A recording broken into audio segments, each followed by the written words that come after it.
Are we all ready? Kev Illuminati is warming up in the green room here. I see Joe Joseph. He's stuffing his face. He's dancing away, man. Scotty Lopez, he's rocking it as well. And Popeye. Popeye is in the green room. How we all doing, gents? How goes it? It goes. How you doing tonight, buddy? Oh, I'm all right. I've already been busted in the chat room, though. I've been called out for being, Kev Illuminati. People spotted my little triangles I had up in the art on the thumbnail, Uh-oh. They're paying attention to detail, Joe. This is what I like to see. We've got Scott Illuminati as well. It's Illumiscotti. Oh, Illumiscotti? The Illumiscotti, yes. Can I be Illumikevi? Illumikevi? Yeah. I don't know. Doesn't really work that well. Kev Illuminati sounds better. Yeah, Joe Illuminati. Kev Illuminati. Joe Illuminati. Joe the Luminous One. Yes, that sounds quite cool. But we're here. We're back. We're in the digital man cave where we all like to hang out on the weekend. Popeye, he'll be joining us just shortly. As you can see, he's going a couple of rounds with a raptor right now. So hopefully he'll be able to join us as the show goes on. But if you want to support the stream before we get going, folks, there's loads of ways to do it. You can get yourself cool emojis, including Popeye's beard. All you have to do is join the channel, hit the join button, or you can go into the links in the description. You can hit me up on PayPal. There's Streamlabs links. There's various ways of doing that. There's Patreon. Big shout out to all the current members and all the current patrons as well, because without you, we wouldn't be able to keep this going.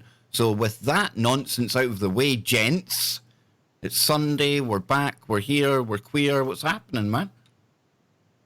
It's a Sunday fun day, man. So I don't know what has gone on today. I haven't. Well, I tell you what is going to happen when Popeye does turn up, and me and Joe got a taste of this before we went live. He is on absolutely rare form today, and I expect some corners, yes, definitely some corners of the community may get ripped apart today because Popeye is like the raptor there, ready to shred things. Mm-hmm.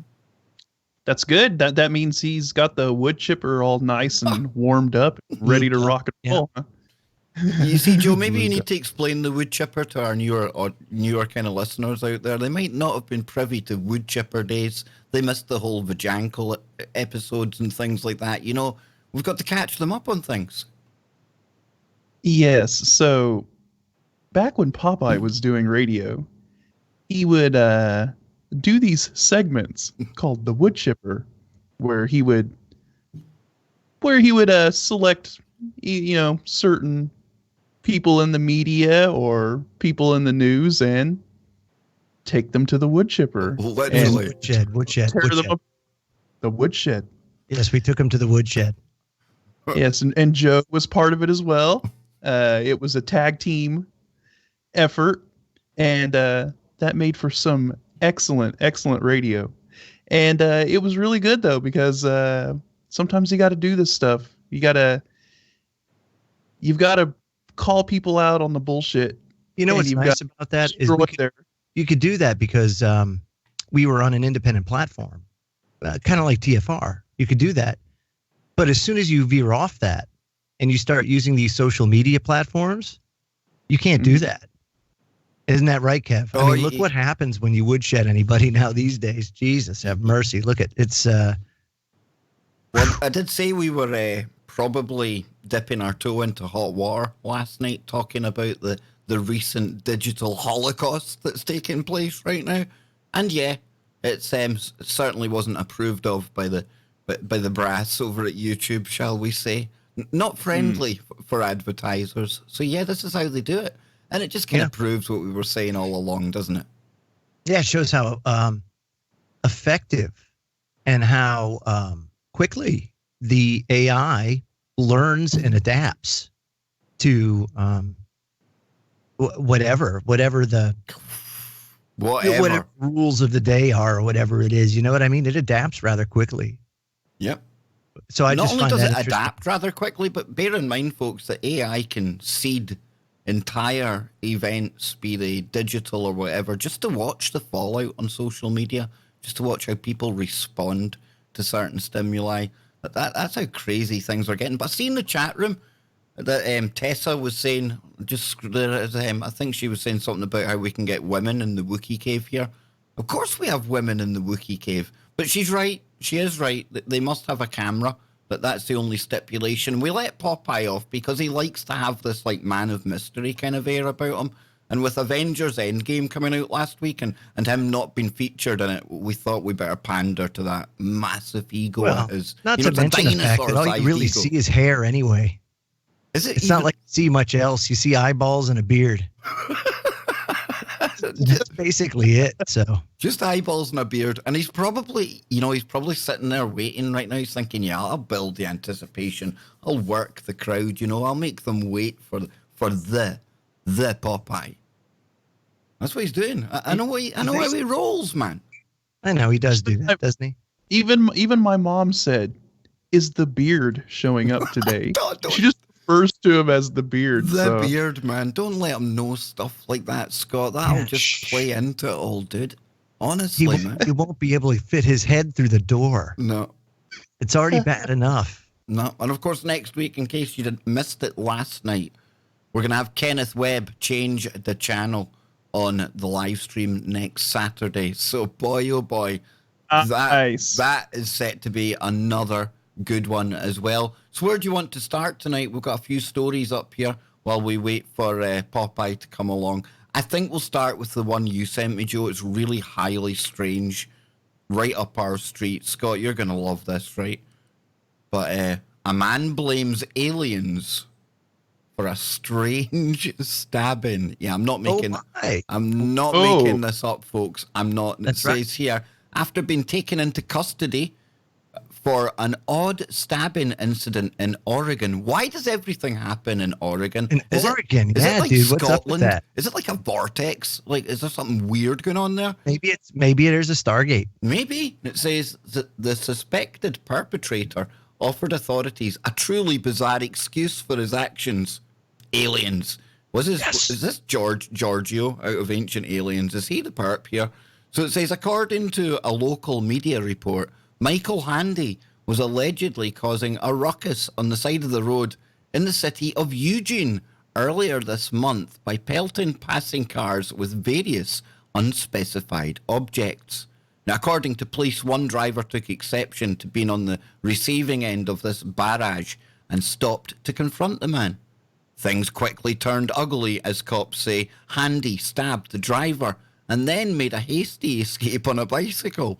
Fortunately, it would seem that the attack was more frightening than ferocious, as the victim reportedly didn't even notice that he'd been stabbed until a few moments later and subsequently sought medical attention. Meanwhile, police tracked down Hardy, who attempted to evade capture by way of what sounds like an ill-conceived bike chase that culminated with him crashing and ultimately being arrested. Now, based on the court documents, it was during questioning that Hardy revealed to the police his strange motivation for the attack, informing them that he is, are you ready for it? Part alien. Yeah. The man went on to explain, quote, "The world has been taken over by aliens. Why exactly this unsettling scenario prompted Handy to embark on his misadventure is a mystery, though authorities believe he may have the answer as a search of the suspect yielded drug paraphernalia that had seemingly been used to smoke methamphetamine." Now, I don't think we should jump to conclusions here. That's just circumstantial evidence, I was going to say, what if he's taking that to numb himself from the fact that, he's got an alien anal probe, and it's probably very uncomfortable. And the only thing that gives him relief is methamphetamines. Now, that's a story. Absolutely, dude. They talk about, you can't appreciate something until you walk a mile in somebody's shoes. Imagine him walking a mile in a different species body, dude. It's that's what I'm saying. Or having a satellite dish up your ass. I mean, that has to be uncomfortable. Something's going to get. That would make me probably want to stab people too and throw poo at them. Are you walking a mile in his shoes, or are you riding a mile? Yeah, exactly, Kev. You seem to be a bit judgmental here.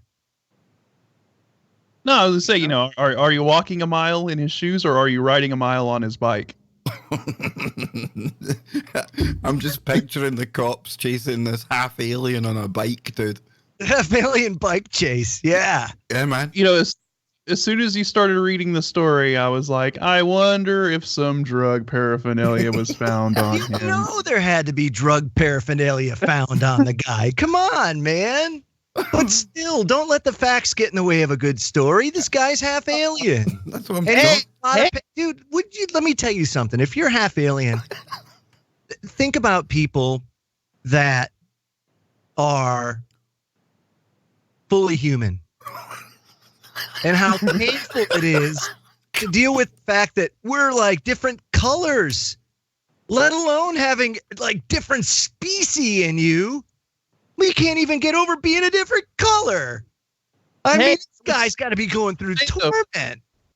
I would say, though, with the amount of meth in his system, he probably really does believe he's a half alien. So Maybe he is, like I said, and he's just medicating. Can you imagine it, though, if, like, aliens do send, like, hybrids or something here to scope the place out? They do it on any kind of planet where there's sentient life around, right? A couple of them come here.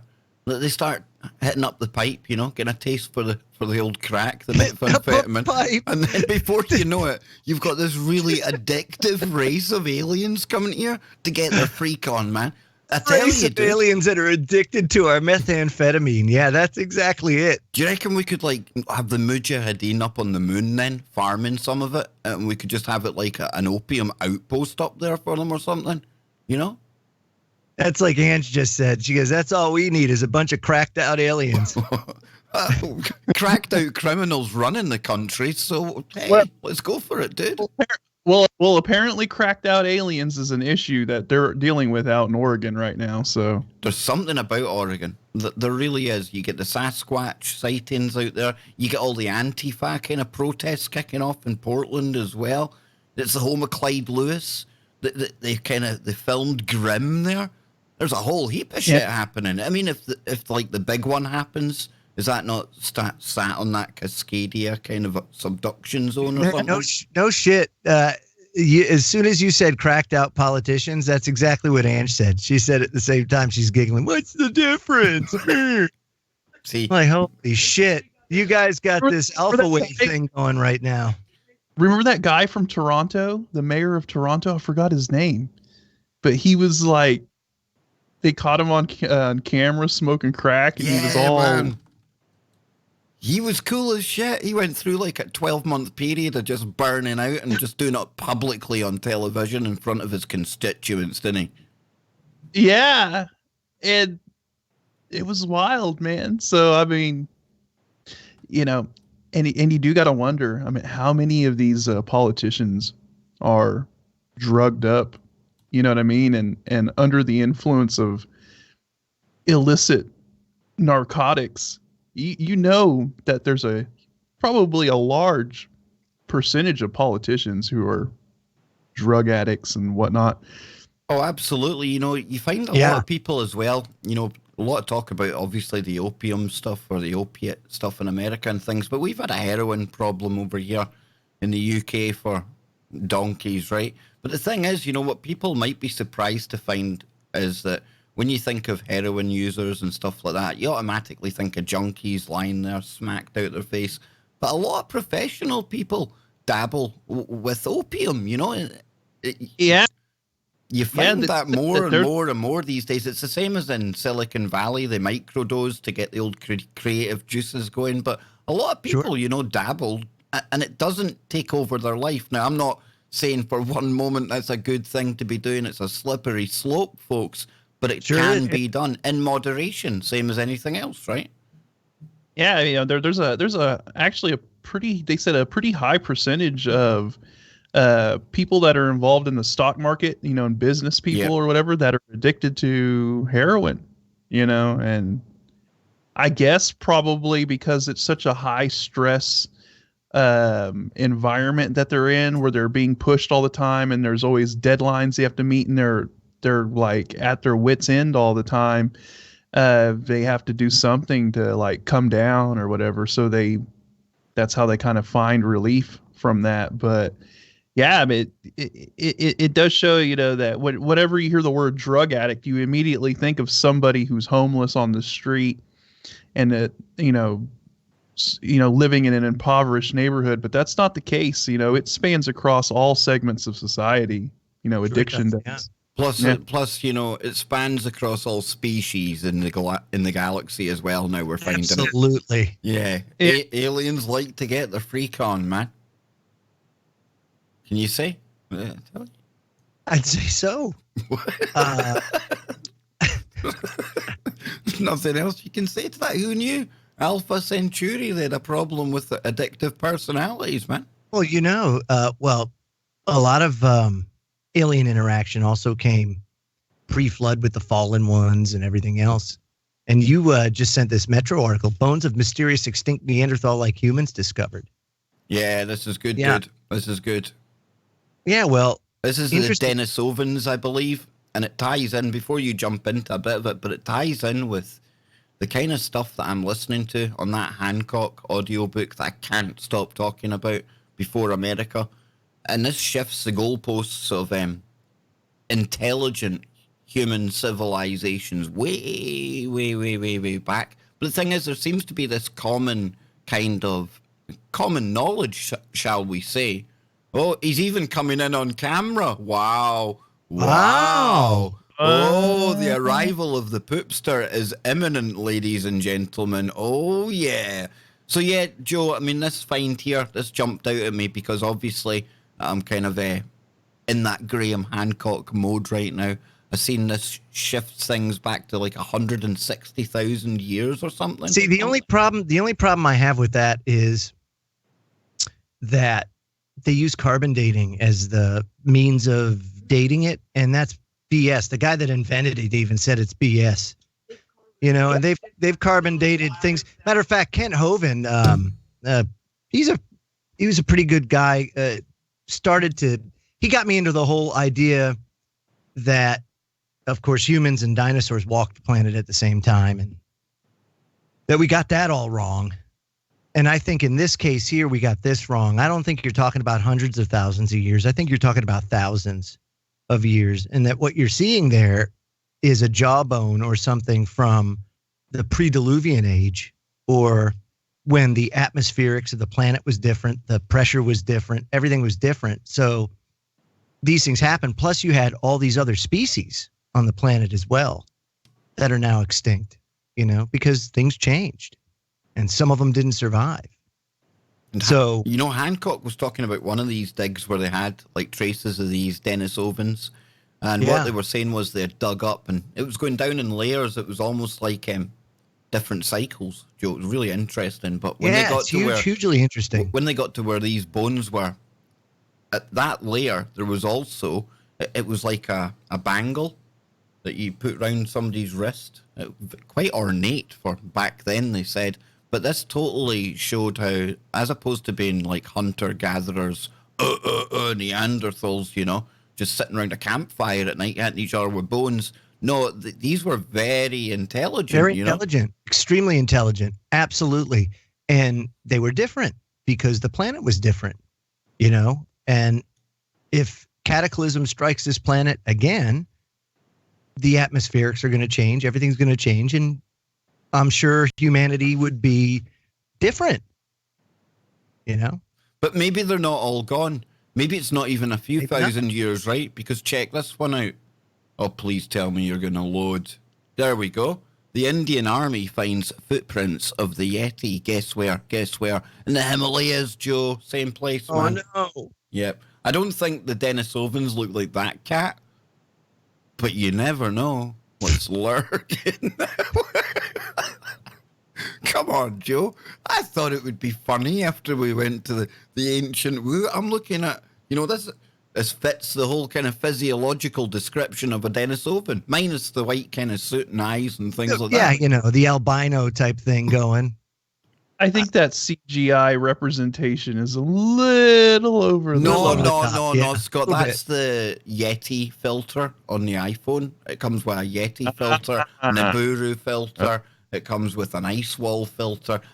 special, that iPhone, dude. You get value for your money with that thing. You truly, truly do. But yeah, it says here the Indian Army says that its mountaineers have discovered giant footprints of the Yeti.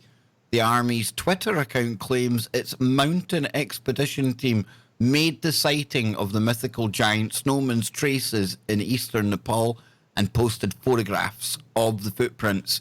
Now, I've been in the Army. Joe's been in the Navy. Popeye thinks he was in the military with the Coast Guard. But we all know what it's like when we're out there on drills, boys, right? We know what it's like. Sure. You get a bit bored. How can we noise people up? Well, I know how we can noise people up. Let's get some big, massive snowshoes on, and let's Yeti people up. Yeah, right. That's what surely this is what's happening here, right? Surely it can't. Literally, Scott's trying not to laugh. Might be a half alien junkie. I don't know. Maybe he's just got big feet. Maybe he's just got normal sized feet, but he's got big Yeti shoes on. Could be. What if it's a giant that's just kind of stuck up there in a cave in a mountain? Well, there's the giant of Kandahar that we have to take into account. Yeah. Yeah. There's definitely people talking about these things that happen. And then, of course, you have all the burial mounds all over the world. Yep. Especially here in the United States, there's a ton of there is a ton, and there was a ton that were dug up and things disappeared. You can look at all these 19th century articles and early 20th century articles about these giant skeletons being found all over the place. But Joe, as well, when you had people settling and stuff like that as well, a lot of these earthworks and things like that were absolutely destroyed. You know, not even recorded, because at the time they were just kind of poo-pooed. Can't be any evidence of anything earlier than such a date, right? Because people weren't here, right? So just knock it down and get farming and things. Then the Smithsonian coming in, hiding all the rest of it. And talking of, well, we might not have the giant of Kandahar, but we do have the man from Florida. Yes. Popeye. The man from Florida. Popeye sitting quietly, probably biting on a stick right now. El Beardo. Was that El Weirdo or El Beardo? El Beardo. It's El Beardo on Cinco de Mayo. Hey, El Beardo. What a tard you are, all of you. Just one the whole lot of you. Oh, and I heard your shot across the bow. That's the Coast Guard. Okay, look. Nobody in the American military comes equipped with sheep and rubber boots. Okay, that's specifically Scotland. Okay, that's your standard issue gear when you get in. Here's your sheep. Here's its rubber boots. Have at it, boys. Don't forget the rubber gloves, freedom. Man. What do you think we are, perverts? We get rubber gloves as well. Come on. Right. So how you doing, so you don't believe in Sasquatch, Kev? You think Bigfoot's not real? No, I do believe in I do. Oh, absolutely. But I don't think this story here from the Nepalese troops, I'm not really buying that. Well, who published it? I heard this came out, but I don't know who published it. Okay, here we go. We'll go back and we'll take a look at this here. This is coming from The Week. And they initially reported it on the Indian Army Twitter account. It says, for the first time, an Indian Army mountaineering expedition team has sighted mysterious footprints of mythical beast Yeti, measuring 32 by 15 inches close to Makalu base camp. And this was back at the 9th of April. This elusive snowman, that's a bit judgmental. How do you know it doesn't identify as a snow woman or 46 other genders that day? Jeez, how backward are they? How dare you assume Sasquatch's gender? Exactly. Damn you. It's the same as, it's not Mothman anymore. It's Mothman. Don't call me man. It's Mothman. Well, I guess what do you call moth person? Mothman. Not so scary. It's the wolf man. Ooh. So it's the wolf person. Are you contesting that this might be real, Popeye? Are you coming at this from a totally different angle? He's coming from a totally different angle, it sounds like. No, I'm coming from this is probably bullshit. Well, that's why this follows. I believe in Bigfoot. I'm an actual, this is something, I've researched for a very, very, very, very long time. When Tina and I were on the road 6 months ago, he's a when our squatcher. second granddaughter Bella was born. On the way back, we sidelined ourselves for an extra 2 days in Georgia, up in the Blue Ridge Mountains, out in the middle of nowhere, at a legit Bigfoot museum. And this wasn't some campy side of the road, just roadside attraction. This was a legit museum. And they had stuff that was donated by very well-known Bigfoot researchers. The owners know David Paulides. His books are there because he was a Bigfoot researcher before he got into the whole missing people in the middle of the woods thing, which is another whole creepy thing that's just going on. People just disappear into the woods. They could be hanging out with their friends. There's 6-7 people walking in a line. Don't be the first one and don't be the last. It's one of the most bizarre things off the trail. One of the most they turn a corner things. And off into an alternate dimension they go. But Paulides and people like Dr. Jeff Meldrum and all these other Bigfoot researchers, Bill Munns, all these different people have donated stuff that they found in their research to this museum. There's stuff about the swamp stalker of Boggy Creek, which goes back to like the early 70s. They have stuff about that. They actually have a dog house from someone whose dogs were slaughtered by this thing about 5 or 6 years ago, and it was in the newspapers and stuff. And they have all this stuff up there. The lady donated the dog house, and they have it up on the wall so people don't touch it. But for a Bigfoot researcher, there's a lot of legitimate stuff there. They don't do the hokey crap. They have everything there is done with a level of scientific, using the scientific method, but with a level of like scientific presentation. Popeye, it's not done hokey or silly or scary or anything like that. It's not a fun house. It's actually really cool. And I can't remember. It's called the Bigfoot Museum. I know it's in North Georgia, but I don't remember if it's or Sasquatch Museum, I think it's called. It's really cool. If anyone's ever out in North Georgia up in like the Blue Ridge Mountains, stop at the place. It's totally worth it. Popeye, you know what I like about this? So you get kind of stories about the same entity or a similar description from all over. And I think where you are, is it not like the skunk ape? It gets called something like that there. Yes. And then over in the UK here, it's the wild man, or like we were talking about the Himalayas, you've got the Yeti. Down in Australia, you've got the Yowie. Now, you can't tell me, folks, China, I think they call it the Yaren. Yeah. There's no way that all of these stories from around the world have all been made up about this. The same Whoa, where's that coming from? We're okay. There's no way they can have made all this up. What I'm saying is, this must be based on something factual. That's my opinion. And whether it's interdimensional, who only knows that's totally, we can debate that until the Sasquatch come home. But there definitely is something real there.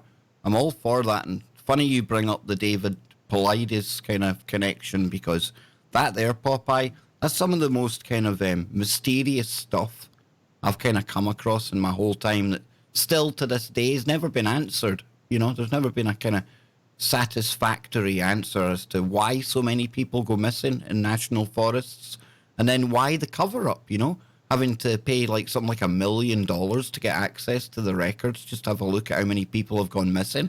What is it they're scared of? What are they trying to cover up? So yeah, that alone, that's it's weird woo coming from the forests. Kev, before we go on, you were just donated an ice cream in D-Live. Very nice. Whoa! I hope it's vanilla.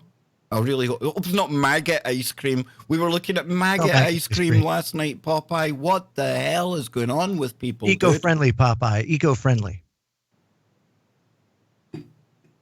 Exactly. What's eco-friendly? What did I miss last night? Because I've been unplugged. Instead of dairy ice cream, because cows fart and farts are bad. Right. They have now come out with Maggot ice cream. And basically, what the fuck? Wait, rewind. What? Maggot. So flies tend to eat rot, right? And then they give birth to larvae, and these larvae are then harvested, and they're ground up and turned into ice cream. And people won't believe this. Environmentally friendly ice cream. Check, please. Check, please. And the shuttle. My question the was, shuttle for Moonbase 13 leaves in 45 minutes. Hey, no. So my question was, so these assholes that are coming up with this idea, are they actually eating this shit? And of course, the answer is no. It's the fucking cockroach bars from Snowpiercer. You know, here they are. There's the last car on the train. All the asshole low, struggling lower class. Here we go, Joe. Here we go, Joe. Cockroach bars. Here we go. Here we go. We'll actually listen to them. Burgers. We'll take a listen to what they say about their lovely maggot flavored ice cream. Please Ready, do. folks? There you go. Here we go. It's definitely a taste sensation, but it may not be for everybody. It's ice cream, but not as we know it. Food technicians have turned this into this. Yes, those are maggots, and yes, that is ice cream. Well, at least it's good for the environment. Leah Besser from South Africa's Gourmet Grub. So the insects we're using are really, really great because they're recycling what would typically be given to pig food or to waste. We're using them on a grain byproduct. You're eating pig food. Potential to sort of reduce what would be considered a waste stream and convert it into a high quality protein and fats. Leah mixes up the maggot juice What? and they add in ingredients like cocoa and honey before they pop the larva into the ice cream making machine and whisk it all together. Professor Emeritus Mike Picker from the University of Cape Town says while people might be eating gourmet insect burgers... Okay, we get the message. Soylent Green isn't humans, ladies and gentlemen. Soylent Green is maggots. They're having us eat maggots. And what's the problem with regular ice cream? Because cows fart, so climate change? Yes. Yes, this will save the because planet. Climate change. Yes, basically. So that's now it. you must eat maggots. Yeah. And shit burgers. These fucking people, dude. And then what food you do eat will be fertilized by humans. You see, Human bodies. Dude, seriously, like, at what point do we stop? People are like, hey, man, it's awesome. They're genetically modifying meat now. Soon we won't have to kill cows and stuff like that. Look, I'm all for not murdering and slaughtering cruelly animals. First of all, factory farming is shit, right? It could be improved upon about 10 million %. And the way they slaughter the animals and the way some of these animals are treated by these employees is horrific. And maybe those people should be hit in the head with that thing that they use to take the cow out. Yeah, for real. They're useless to society. If they're going to treat an animal like that, then you're a piece of shit. And you should, maybe get kicked off the fucking planet, right? I mean, maybe they should have that thing used on their kneecap instead. You want to stay alive? That's cool. You just, boom. Oh, there goes your knee, jerk off. That's what you get for being a fuckface. But I digress. My point is, I also don't think that you should just start genetically modifying shit and feeding it to people. That I'm not a lab rat. Right? Humans have been eating meat from animals for fucking since mankind's been around, right? So even if the Anunnaki, whatever the fuck we were before they came and modified us as for slaves and shit, whatever, we were still eating fucking meat. So I really don't think we should just, let's make some shit in a petri dish and eat it because that's healthy. No, I'm pretty sure that's going to have negative consequences on the genome. Just saying. Maybe we should wean ourselves into that kind of thing. But the way they get people to buy into that shit is, let's make it fucking trendy. So let's go to the bar in Austin and have, Austin will probably be one of the first cities, or Portland, one of the first cities to have a fucking fake meat bar. You're right. Blech. You're right. There'll probably be all the hipsters. Like there are trailblazers in that regard, sure. Dude, there'll be hipsters sat there with maggots in their beard and things, thinking it's looking pretty cool. They'll be washing it down with a pint of voodoo jazz hat, crazy lager or something, Maggots are good for wound cleaning. Not ice cream. Maggot treatment is an old way of cleaning wounds out, and it's still used to this very day to clean dead skin and shit. I'm all for things that. I'm not for fucking grinding maggots, maggot larvae up and turning it into ice cream. Why can't we just have fucking ice cream? Why do they got to ruin everything? Exactly. But this is why you guys aren't invited to parties, by the way, ever. John in the chat room says the elite eat people. Well, you know, when you kind of weigh it up against that, maybe the maggots ain't so bad. Yeah, yummy. Yum. Yes, stick to my maggot burger. Thank you. Thanks. I'll stick to eating a burger once in a while. Hey, I've, you know, Tessa makes a point here, Popeye. 2 secs. Tessa makes a good point, and I've noticed this. Survivor shows make dumb players eat maggots and things like that, and that's so true. Over here, we've got I'm a Celebrity, Get Me Out of Here, and one of the main things, it's like a TV highlight for the year. You're talking about millions of eyes paying attention when they do the Bush Tucker challenge, when they have to eat this giant kind of, I think they call it a Wichita grub or something. It's massive. It's this horrible big larvae, and they've got to chew it and bite it and eat it. That's the most viewed thing on UK television throughout the year. So we can see how they're almost programming us with the kind of Hunger Games maggot-eating scenario, you know? No, they're not kind of. They are. You're correct. Whoever pointed it out in the chat, 2 thumbs up. Bravo, Zulu. Good point. That is programming. It's to get people. I mean, you know, it's to get people to look at it, Kevin. It's like twofold, right? So it gets them used to seeing people eating insects. It's like normalizing things that you might think is gross. But people idolize those that are on television, right? They look at these people in these reality TV shows, and there is a section of the populace, if they're younger, they idolize people for being on TV. So this person had to debase themselves and do something disgusting or, you know, gross. I mean, it doesn't matter if you don't think eating bugs is gross. Most places, most people don't eat bugs. I know there are places that do eat bugs, but, you know, I would say a good half of the world, at least, maybe 70% of the world doesn't want to eat bugs unless you have to. So to normalize that type of thing, they put it on TV, and then they have the characters on TV. Again, they're being idolized because they're on TV, right? They're on the screen. Whoa. And these people at home see these people on TV eating bugs and everything else, and it normalizes it. Whether or not they realize it or not, that's programming their biological computer, their brain, into thinking this. That's why people have opinions after watching sitcoms and television shows.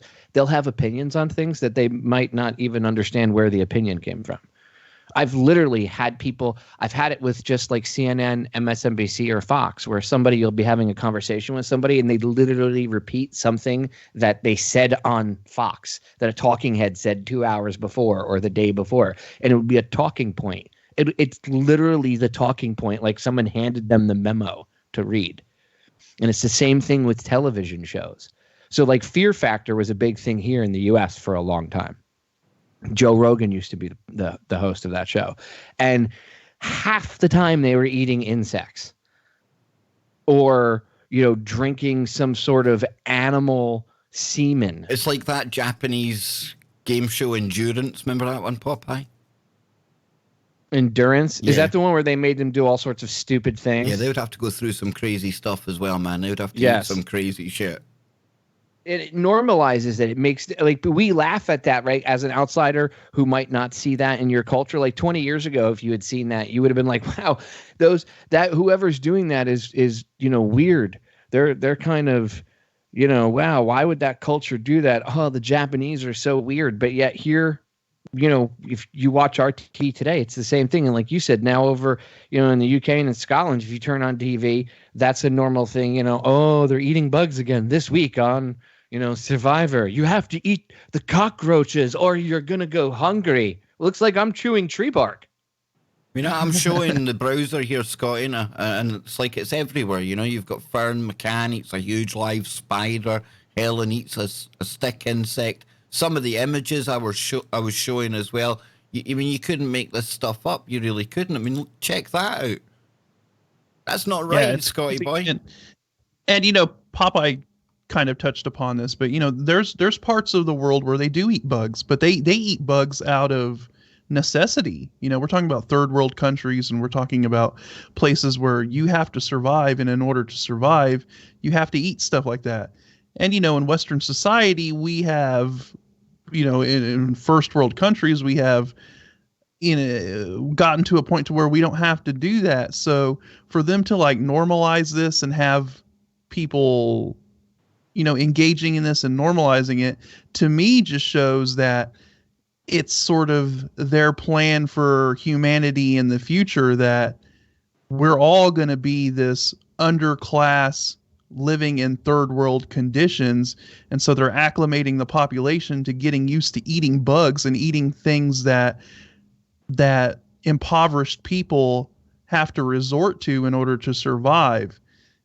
So right now we're not eating that stuff or whatever, but it's the slow sort of program to get people acclimated to it. That way, whenever they do decide to crash the economy, whatever scenario they have planned out for humanity, to where we're just this total underclass, where we'll already have that in our heads that, oh, well, I guess we're going to start eating maggot ice cream and eating grubs and eating cockroaches and stuff like that.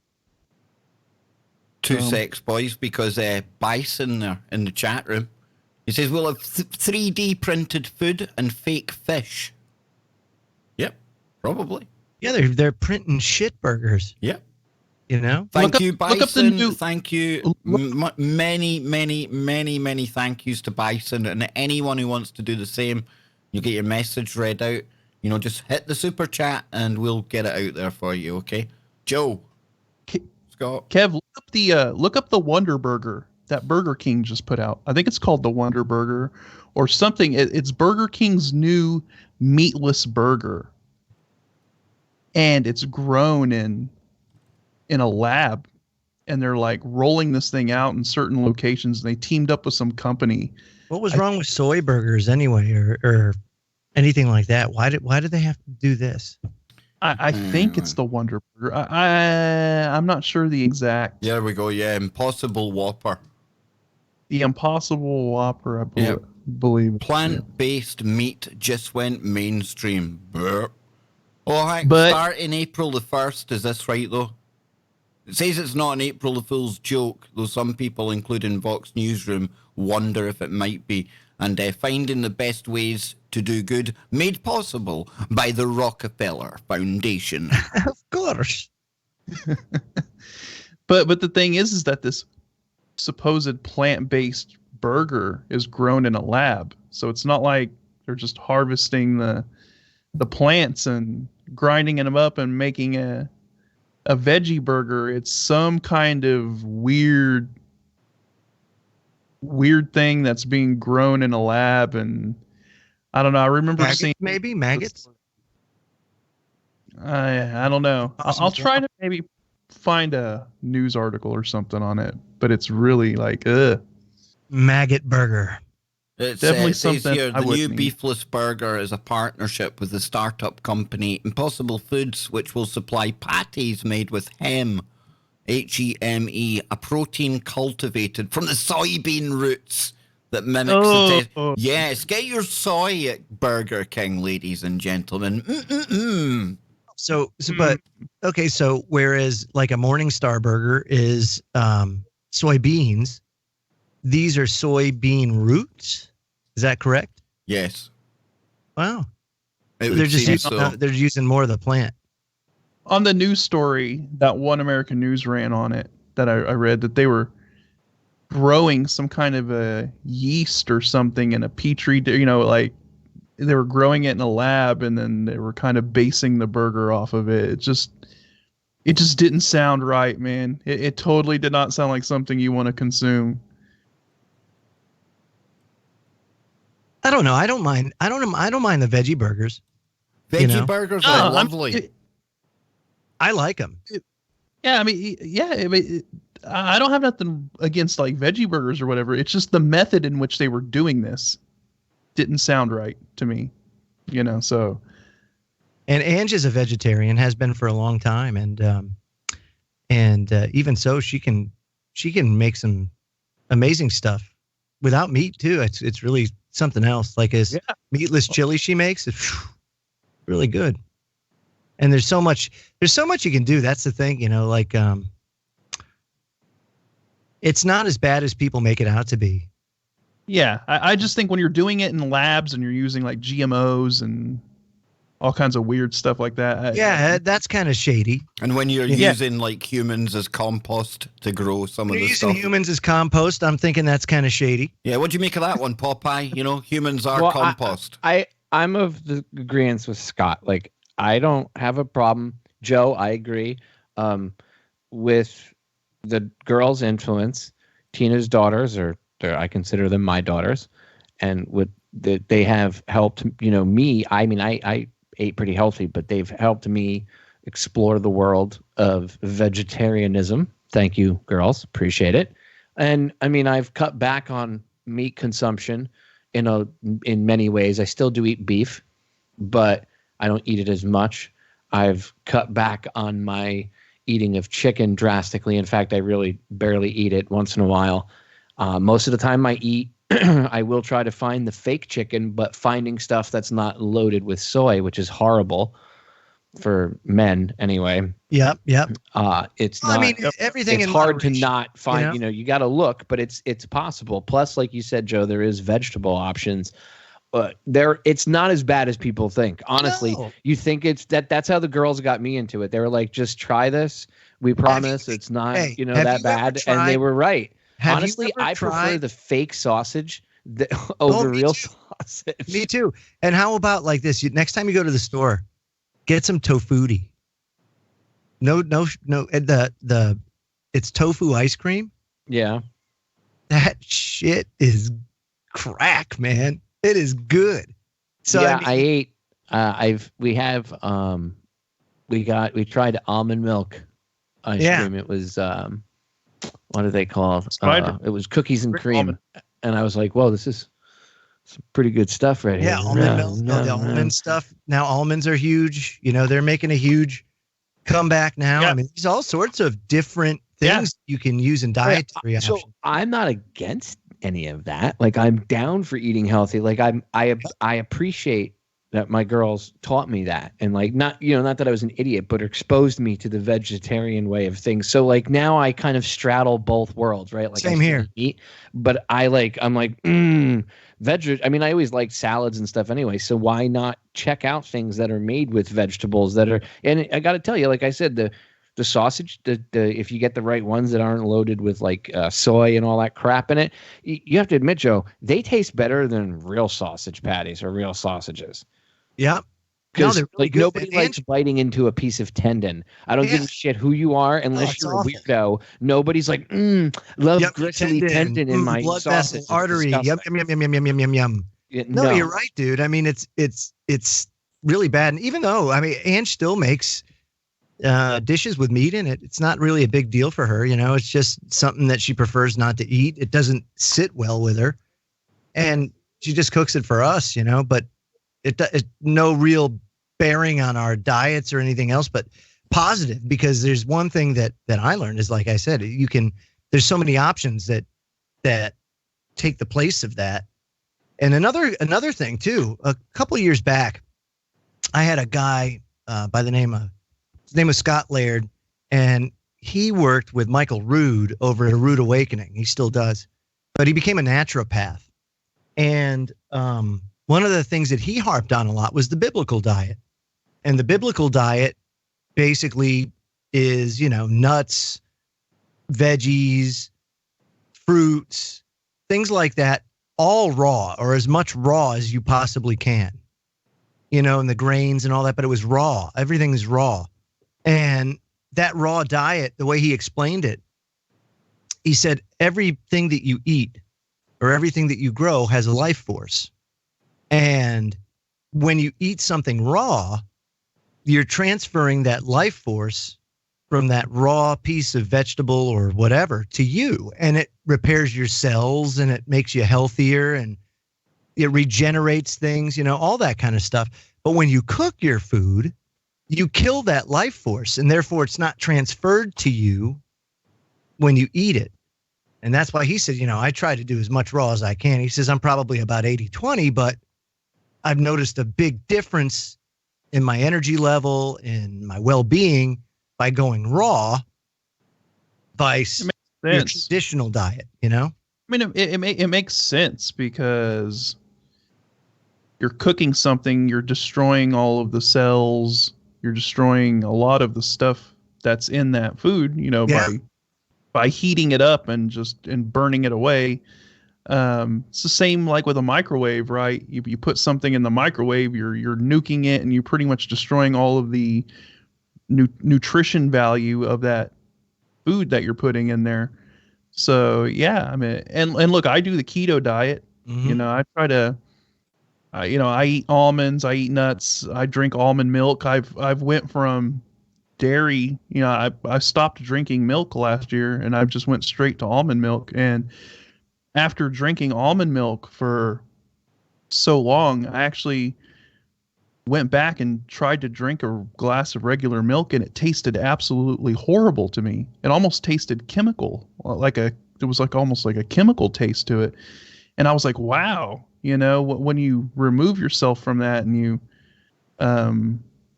go back, and then you're like, man, you know, you kind of realize what you've been consuming. But, you know, I eat meat too, you know, that's part of the keto diet. You got to have a high fat, low carb diet, you know, and it's all kind of just like common sense. You know, diet is all just common sense. Like, think about what humans have been eating for thousands of years. You know, the way we ate. You know, it's usually meat and vegetables that come out of your garden. You know, livestock that you raise on the farm, and what you grow in your garden. And that was pretty much the diet. And whatever berries or nuts you picked from bushes, you know, that's pretty much the standard diet of humanity throughout history. And then only within the past 100 years or so, right, have we shifted from that sort of diet to this high sugar diet that has been kind of prevalent just within a very short time, within the whole scope processed of foods too. Yeah, processed foods, you know, all of this sort of chemical garbage that now dominates the diet of Western society now is totally alien to what humans are supposed to be consuming. And I think a lot of that contributes to the rise in cancer and the rise to a lot of the health and actually mental issues as well that people are having. Yeah. You know, there's a lot more that's to it, but I think the diet is a major component to all of this. You know, you have a high amount of sugar in your diet that contributes to inflammation, and inflammation is horrible. Inflammation causes all kinds of health issues just all over the place. Absolutely. So, yeah, I just think people need to get back to eating the way that humans have just ate before, you know, throughout history, you know, and we're made to eat meat. We have canines in our teeth, you know. So I do think we do have to have a little bit of meat in our body. I mean, every person's different, right? I mean, you know, like you said, Joe, I mean, Ange has her own issues of why she can't eat meat. So it all comes down to the person, to the individual. But there was a something called eating by your blood type, and I think you can actually look it up. And one of the things that eating for my blood type is A positive is red meats are extremely bad for me, meaning like very hard to digest. It just doesn't compute well with my blood type, but it's and consequently it's also Ange's blood type, and she can't stomach it. I mean, it literally makes her ill. Yeah, you're right. Here it is. Here, I've never heard of this before, actually, Joe. But it says here, what you can eat that depends on your blood type. Here's Right. what the Adamo recommends for each type. So, type O blood, a high protein diet heavy on lean meat, poultry, fish, vegetables, and light on grains, beans, and dairy. Dietary also recommends various supplements to help with tummy troubles and other issues he says that people have with type O. So that's type O. We've got type A, a meat-free diet based on fruits and vegetables, beans and legumes, and whole grains, ideally organic and fresh, because Dietary says people with type A blood have a sensitive immune system. Type blood or type B blood, avoid corn, wheat, buckwheat, lentils, tomatoes, peanuts, and sesame seeds. Chicken is also problematic, Dietary says, and he encourages eating green vegetables, eggs, certain meats, and low-fat dairy. Then AB blood, foods to focus on include tofu, seafood, dairy, and green vegetables. I love tofu. He also says people with type A blood tend to have low stomach acid. Says the guy that eats lamb stomach or pig stomach. Haggis. Yeah. He eats haggis. Absolutely disgusting. It's Let's like take a sheep's stomach, stuff it with beef, vegetables, and lamb or whatever fuck else you guys stick in there. Sew it up and cook it. Yummy. I'm going to get it up here. Traditional haggis recipe just to show how silly you boys are being. So you use a set of sheep's heart or lungs and liver, 1 beef intestine, 3 cups of finely chopped suet, 1 cup of medium ground oatmeal, 2 medium onions, finely chopped, of course, 1 cup of beef stock, 1 teaspoon of salt, a half teaspoon of pepper. And we keep going on. Look at Scott's face. What's wrong, boys? Come on.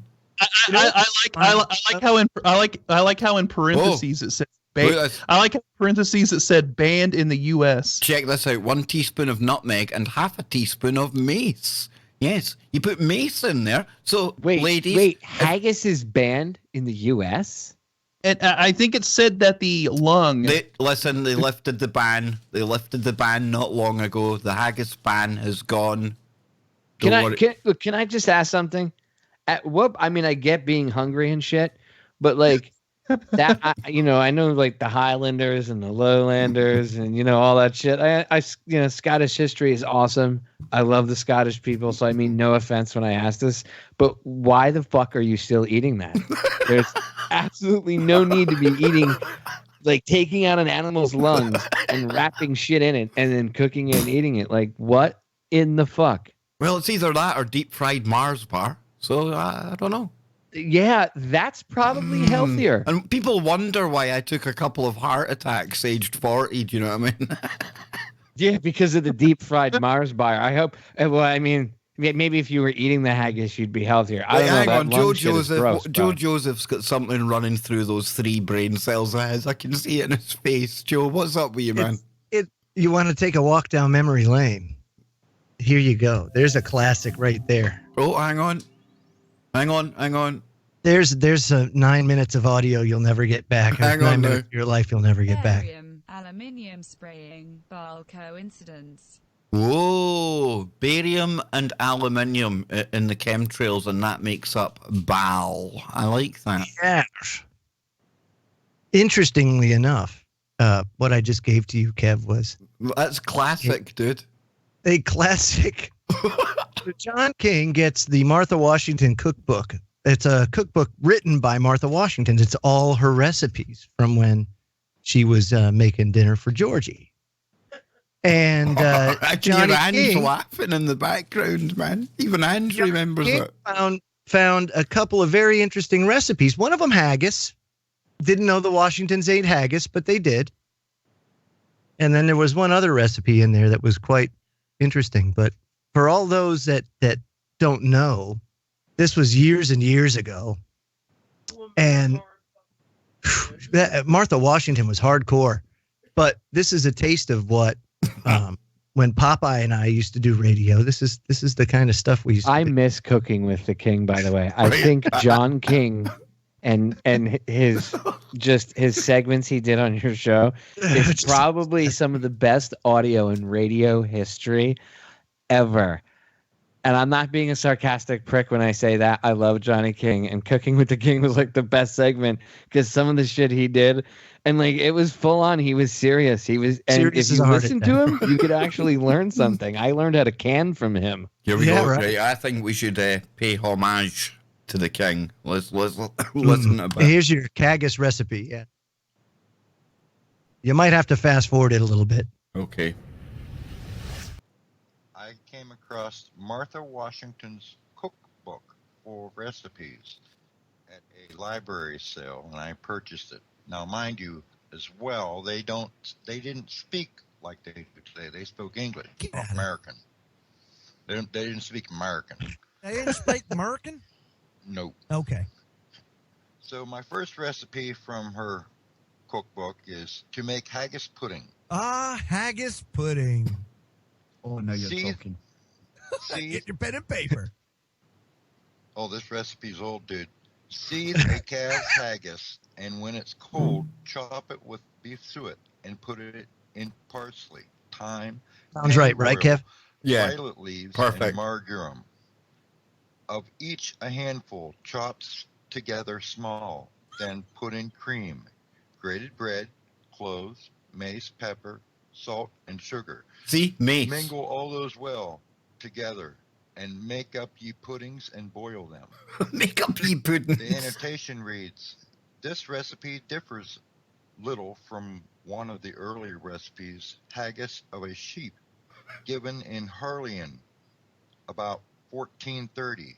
They contain breadcrumbs and cream, for instance. The older version is seasoned with saffron and pepper and is boiled in the maw of the sheep, while others seems to be boiled in pudding bags. The use of violet leaves in our haggis is interesting. It is rare in our manuscript, but was very popular in the Elizabethan cookery. According to Gerard in 1597, violet leaves inwardly taken to cool and moisten and make the belly soluble. The English Dialect Dictionary defines haggis as the smaller entrails or chitlings of a calf. Chitlins! From Halliwell, we learned that Wait a minute. Wait, stop 1 second. Did you just say Martha Washington ate chitlins?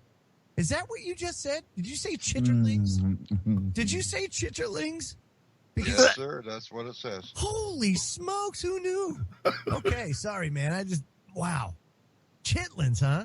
Wow, she was truly Southern. Who knew? Well, maybe Southern England. Who knows? Hag is a northern dialect for belly, and that to cool one's haggis means to beat him soundly. Let's see. Haggis pudding, Colette de Mouton, Calette is the fourth stomach. I just butchered that French sentence. Old rejects. One common theory is that the word comes from the French hachis. Certainly, the case for the meaning of the guts is compelling. It should be noted that although haggis today is considered a Scottish dish, it was common in England cookery until about the 7th century. That's blasphemy. Indeed, right there. That is fucking blasphemy. The English, they don't eat haggis. Scottish recipes call for oats, grits, and quite likely always did. Ah, see, Kev already called that. Breadcrumbs and haggis? Look. I'm offended. Wait, That's like is that soy like boy that? haggis. Oh, that's very English. It must be.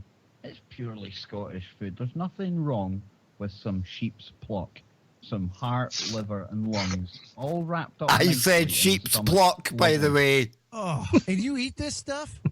Only after it's been minced with kind of onions, oatmeal, suet, spices, that kind of thing. You see, I'm not some kind of fucking Neanderthal, Joe. Anyway, At least Johnny, like, can you know, you add spice it another up a recipe? bit. Can we get off the Here it haggis, is. Here it please? is. No problem. And for those of you that are PETA members, you may wish to leave the room for about 5 minutes. Oh, no. Oh, yes. To make cock water. Hot Oh, yeah. water? Really? That's what they called it. Roger that. Take a red cock and pull it alive, and whip it till it be dead almost. No kidding. Then cut him in 4 quarters while he is alive, and Oh yeah. Oh no. Oh, jeez. You like how Joe made us play this and now he's left, Scott? I guess. Welcome to Hangar 1.8. Oh my gosh. Go ahead. Oh man. And drain him well from blood with a cloth, and then take pennyroyal, pumpernickel, and broad thyme and rosemary, one of each a handful, and 2 pound and a quarter of raisins of ye sun, and currants rather, well picked, and rubbed in a cloth but not washed, a 1/4 pound of dates cut in slices from ye stones, and as many burrage bugalows or cowslip flowers or clove jewel flowers, according to ye season of ye year. According to As ye you get, season. or about a half a handful of each, then put ye cock into your still. Come on. Please. You're such a child, Joe. Sorry. Okay. All right, go ahead. When are we getting the king back, man? I know. Sure. Yeah. Sure. Oh, man. Okay, so what do you put your cock in again? Still. Oh, the still. Okay, go ahead. You're just wrong, Joe. That's just so wrong, man. Oh, dude. I'm waiting. Please. All right, the pork. You're killing me. You see what you done to the king there, man? Oh, yeah. People Yeah. don't appreciate that the king is like a living, walking, talking warlock wizard, dude, man. He is, man. Assless chaps and all. Yep. Big time. Who So, knew? yeah. Who knew? So anyway, it's interesting to see, like, So we went from eating maggot ice cream to cooking with a king. I like it. There's almost like a flow to tonight's show, dude. if you notice, though, I mean, haggis was more mainstream at one point in time. Although It's I not still contest to this day that it was never eaten south of the border. Those I think people couldn't. it's as English as fish and chips. No. They eat mushy peas and things. They're that soft. They I know, have to yeah, eat and blood mushy pudding and peas. shit like that. But that goes back to what I was saying about food out of necessity, right? You know, back then you used every part of the animal. You didn't throw anything away. You know, that was wasteful, right? So you had to come up with kind of ingenious ways of utilizing everything. And hey, you know, haggis happened to be one of those ingenious ways of making something out of every part of the animal. You know what? You're absolutely right, Scott. But we also used to fight fires with buckets. You know why I'm laughing? Water. I'm laughing. And now we use these trucks that pump. Yes, that's what I'm saying. Thousands of gallons. I'm laughing because the chat room, absolutely, they're all pissing themselves laughing at cooking with a king. He's won himself a new audience. You know what I mean? He has no idea. I'm gonna have to reach out to him and just let him know that that we did that. He still got that damn thing. He calls me with that thing all the time, trying to, because now Popeye said it best. You know, I think we all learned canning from cooking with the king, and I learned how to make moonshine from John. I've made all sorts of stuff from John. So there's no doubt. Dude, John's legit. Like, Legit, right? That's why I wasn't being a sarcastic prick when I guess said what that. he's into now? Guess what he's into now? See, because he made a little bit of coin when Bitcoin went through the roof. So he went and bought a state-of-the-art freeze-dry machine. I mean, you know, some people will go ahead and, you know, okay, let's put a down payment on a house. Let's pay down some debt. Not John King. No, sir. He's ready for that apocalypse. He has freeze-dried just about everything and anything you can think of. Just because. Just remember when he canned, like, what did he do? He canned eggs He canned He milk. canned milk and drank it, I think, like 2 years later. Yeah, and he had like 8-year-old turkey soup or something like that. He's like, ooh, tender, just like the day it went in. Yeah, and it wasn't bad. I mean, maybe it was, and John's stomach is just cast iron, but like he legit would like open stuff up from like years before. He's like, so today, guys, I'm gonna just open this jar of milk, and we're like, John, how old is it? He's like, I canned it 2 years ago. We're gonna find out how it went. And he'd pop the lid on it, and you'd hear him drink it, and he's like, we're all expecting to hear him die, and he's like, nope, still as fresh as the day I put it in there. Somebody in the chat room, Astro Zombie, says beating a cock anywhere near food prep is just wrong. You better believe it. Then we've got Guardian Angel. The king is awesome. Give us more recipes. Be careful what you wish for, Guardian Careful Angel. what you wish for. We've got John Krakow in there. Dude is legendary. It's good to see that people still remember the king. I think that's pretty cool. It'll do his heart good. I'll have to tell him. I remember the first time I heard Cooking with the King. It was one of the first episodes that I had actually heard Joe Joseph, when I heard the Freedom Link. And Johnny King was doing a Cooking with the King segment about roadkill. And I was like, oh, wow. Oh, yeah, he had roadkill recipes. That's right. Yeah, how to make gourmet food out of roadkill. And he had like the raccoon that got hit by a car, how you do it, like how much time you have until you what the smell will be like and all this kind of stuff. He got into all of it, and he was dead serious. That was one of the segments that made me an avid listener of the Freedom Link. I was like Hedgehog, because of its gaminess and stuff, isn't exactly preferable, but you could live on it and all that stuff. And then he was like, well, the raccoon's like the vulture of that community. So, and squirrels. Yeah, they don't have much meat on them. It's mostly fat, Joe. very gamey. I googled it, roadkill recipes, and first up we've got the southern fried squirrel. It just takes 10 minutes to cook, and the squirrel gyoza makes for a welcome addition to a home-cooked Chinese meal. Absolutely lovely. Dang, dude. Yeah, there's all sorts of stuff, but he used to try all that stuff. Yeah, he wasn't kidding. He's like a trailer. That wasn't radio shtick. That was real. Hedgehog carbonara. Oh no! Yeah. There you go. See, and that's what it is. He's like I said, is that John's book? Backwoods, hooked toad, Pennsyltucky, Gordon Ramsay. This isn't a patch. This isn't a patch on the king. It doesn't give you like the aroma that you should be looking for or things like that. Popeye doesn't tell you like if the nukes ever go off, right, and mankind is just like wiped out almost, and you're living out in the woods like nomads and shit. John is the guy that you want to be hanging out with, because chances are he's got like 10 years of milk, steak, eggs, chicken, and whatever else. And if now that he's got a real freeze dry machine, forget about it. It's gonna be like John's gonna be NASA. Okay, he's gonna have freeze dried ice. Hang on. It's coming.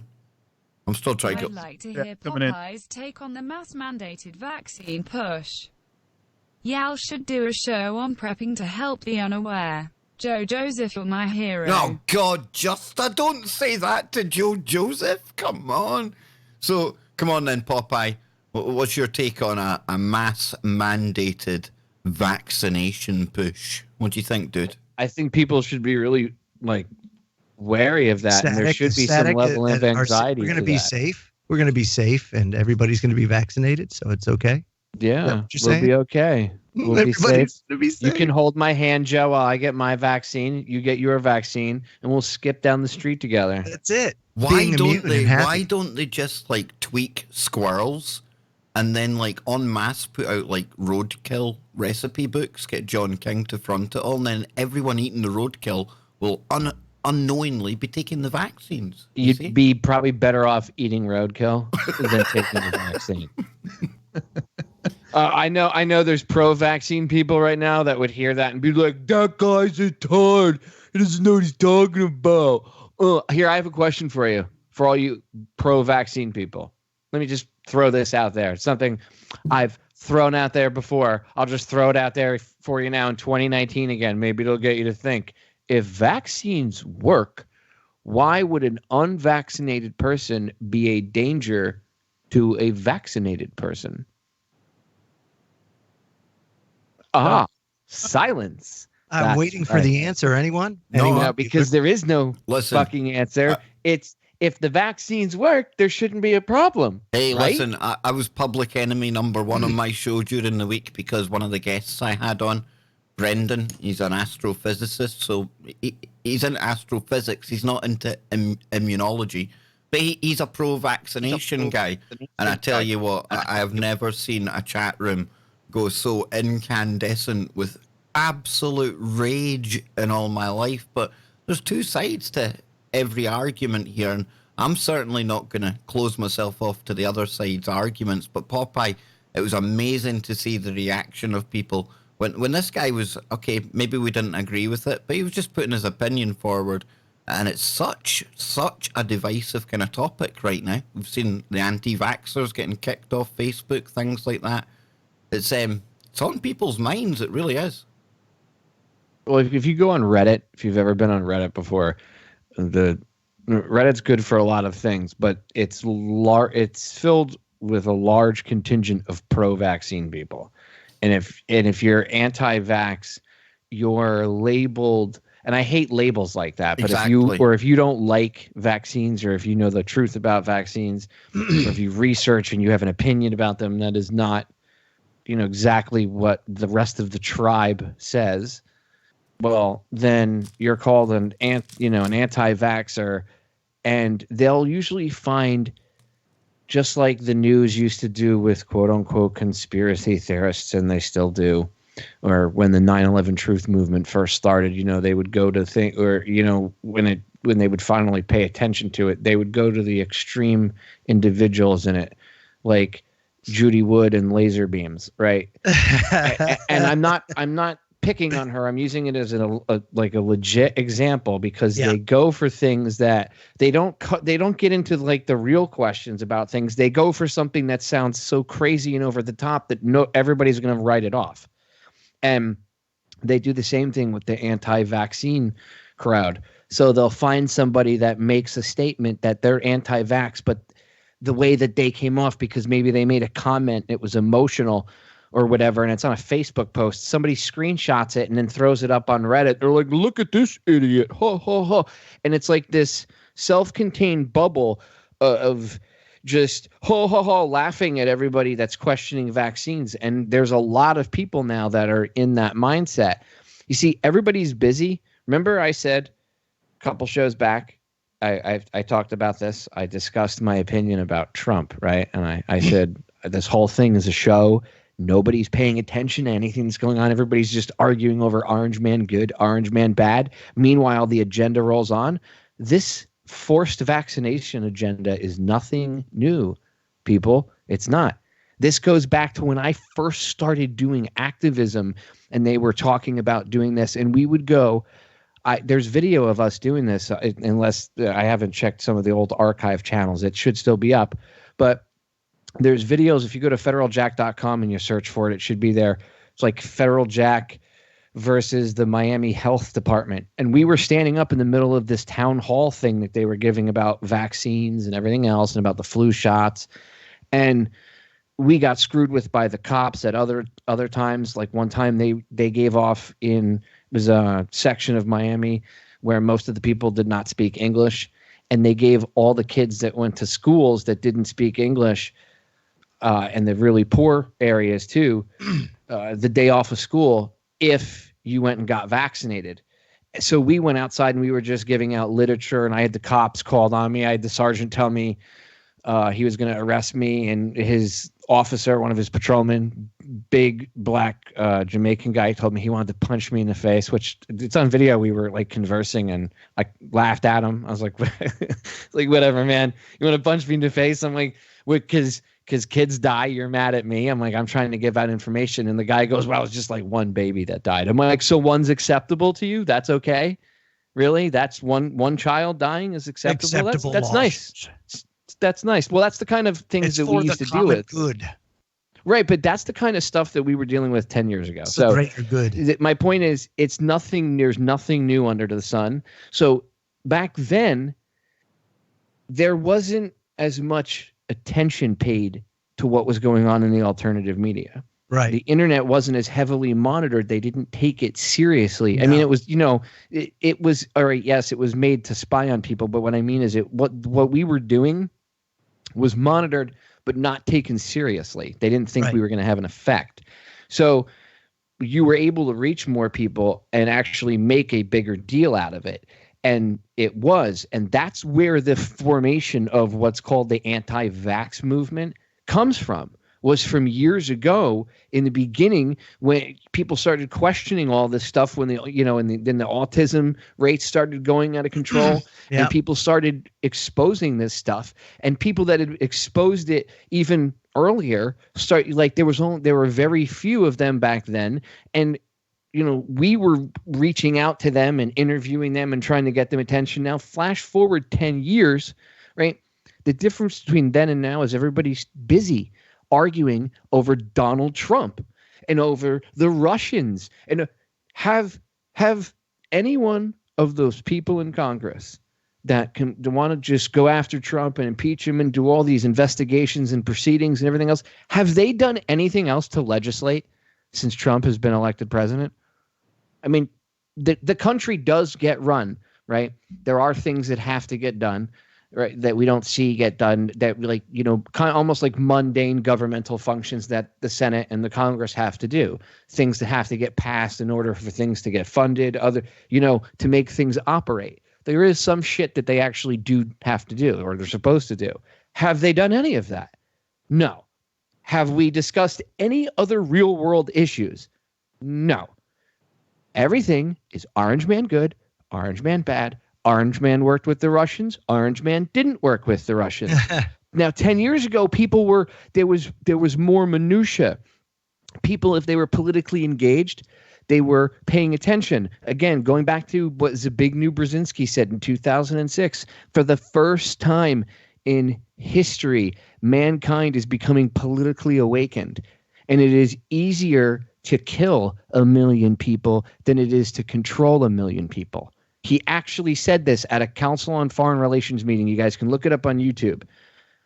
You can see he actually spoke these words. He said, for the first time in history, mankind has become politically awakened. And then he goes on to explain how it's dangerous for their way of life and the way that they run things and their agenda and their new world order, which is not a group. The New World Order is an abstract idea. It's an agenda that they have, and it's not a group. There are different groups that are pushing this idea and this agenda. But the New World Order is not a group. I want to straighten that up because it's another basic thing that irritates me. People are like, the New World Order is going to get you. No, it's an agenda, and the agenda is not going to get you. It's the Ooga Boogas. Yes. Joe, what have you found here? Because this ties in with it, doesn't it? Well, yeah, because so anyway, this mom is ripping anti-vaxxers for her 5-month-old baby getting measles because the MMR is not given to people, to babies until they're a year old. So from 0 to a year, if they come in contact with somebody that has measles or carrying the measles virus, the baby can get it, is what they're saying. So it says here, a California mother whose 5-month-old son contracted the measles virus posted heartbreaking photos of her infant suffering from a head-to-toe rash in an effort to urge others to get their children vaccinated. Sarah Blum said that her son Walter developed a high fever before the rash appeared and that she and her husband rushed him to urgent care where they ran blood work on him. And after almost a week, we'd received confirmation he tested positive for measles. Luckily, he had minimal contact with the outside world and is almost through it. And she said, we're working hard with Butte County Public Health with reporting it to make sure that we're completely transparent with possible exposures, which is funny because, it used to be that parents got their kids together to have measles parties just so everybody would become immune to it. And now everybody's so afraid of something that is really no worse than chicken pox or anything else. Not to mention if you've had the vaccine, you're a carrier. Exactly. Scotty, you know? I see you want to jump in here, man. Well, yeah, I was just about to say, well, now that kid is completely immune to the measles because... glass is half full, dude. Yeah, so, I mean, yeah, I'm sure that there was the baby was uncomfortable or whatever while having the rash and all of that stuff, but like Joe said, people used to get their kids together. That way they could just get it and get it over with. That was the way of vaccinating against it, was just to expose people to it. That's how I got the chicken pox when I was little. My cousin got it. My mom's like, hey, let's go over to your cousin's house. The school got ravaged by it. But you know what? Everybody got through it. This I article here, Joe, this one says infectious disease experts say the cause is clear. Anti-vaxxers. Well, I would really say that these people are not experts in infectious diseases if they think that anti-vaxxers are the problem here. Yeah, well, I mean, it all boils down to this. You make the choice, and so they don't give the MMR vaccine to infants until they're 12 to 15 months of age, and then the second one from 4 to 6. That's what the vaccine schedule puts out. So what they're saying is because they can't vaccinate their children until they're 12 to 15 months old, that they are at risk of contracting measles from those anti-vaxxers that refuse to get the measles vaccine. And it's so ridiculous because how many vaccines does a newborn get? Which think about this. Do you know where this is really coming from? I'll tell you where this is really coming from. It's very simple. You have an inundation of people coming from Central and South America at our southern border that are getting then bussed into all the cities across America. These people don't have vaccinations or whatever like they do here in the United States. But it has nothing to do with vaccinations. It has to do with the fact that they are germs that we are not used to nor have been exposed to in some time. So our immune systems aren't used to that kind of stuff, and it's happening. And that's not to say that I've seen people that have been vaccinated that have gotten this stuff. Here we go, Joe. Hang on. Are you aware of SV40 contained in the polio vaccine in the 1950s? Oh, yeah. Exactly. I was just about to bring that up. In fact, I was just about to pull some information on that up. So, when they try to demonize anti-vaxxers, I was bringing up this point yesterday, when we were talking about vaccines. That's the thing. And Popeye's right about the labels that they put on people, right? So even if you question vaccine safety, you're considered an anti-vaxxer. So, look, I believe that the science behind vaccination works, right? But my issue is the safety of the vaccines. Yeah. And so just questioning the safety, that's an excellent point right there. The SV40 virus being in the polio vaccine causing cancer, right? That's a legit thing that happened. It's been proven. Who was it? The CEO of Merck admitted it and kind of laughed about it, if I remember correctly. They knew in the 50s, if a good book to read, and it connects to the Kennedy assassination, and it validates a lady named Judith Baker, who is a friend of mine, and I've interviewed her on multiple occasions. She's legit. I know people don't want to, some people don't like it, but too bad. It is what it is. So you read Dr. Mary's Monkey first, and then you read Judith's book, Me and Lee. And that's how you see how this all interconnects, and you'll get some background on Mary Sherman and Alton Oxner, and you'll learn more about them in Mary's Monkey. That's who the Mary and Dr. Mary's Monkey is. And they knew this, okay? And then in the midst of looking for a way to fix their screw up, they ended up turning it into a weapon to take out Fidel Castro. And they weaponized the cancer. That's where Judith came in. And they ended up turning it into, what's his name from Venezuela? Not Maduro, the other one, the one that Chavez. Yeah, Chavez. What did he say when he was dying? He said the CIA, America gave me cancer. Yeah. Right. Well, that's a real thing. Jack Ruby, the same thing. He got diagnosed with cancer. 30 days later, he's dead. That was the time frame. Yeah. Okay. Of the cancer that Judith was working with. And this all goes back to when Lee Oswald was in New Orleans. And if you look into the Kennedy assassination, there's more to it than what I could even explain in 5 or 10 minutes. So yeah, I would suggest if you go to Federal Jack, you can look up the stuff there, go to my YouTube channel, or look up both books. We need to get into Dr. Mary's Monkey and Me and Lee, and read those two. That's a good start because they work well together. I actually got a chance. I still have video of this. I have never published this, but the building where they did the experiments where they were taking the vials with the SV40 virus in it, and they were zapping it with a particle accelerator. Chaplain Hy McEnery and myself, this is the 50th anniversary. So what, that was like 5 years ago. We were in New Orleans, and we ended up going on a little tour. He took me on a tour, and we went to the actual grounds.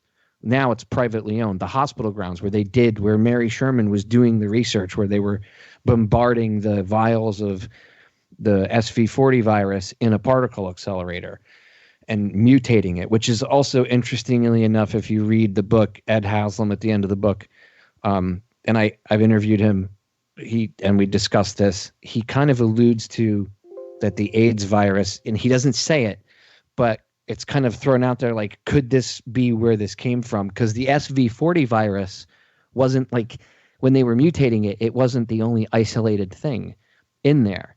There was an immunosuppressant virus that was in there as well that got mutated.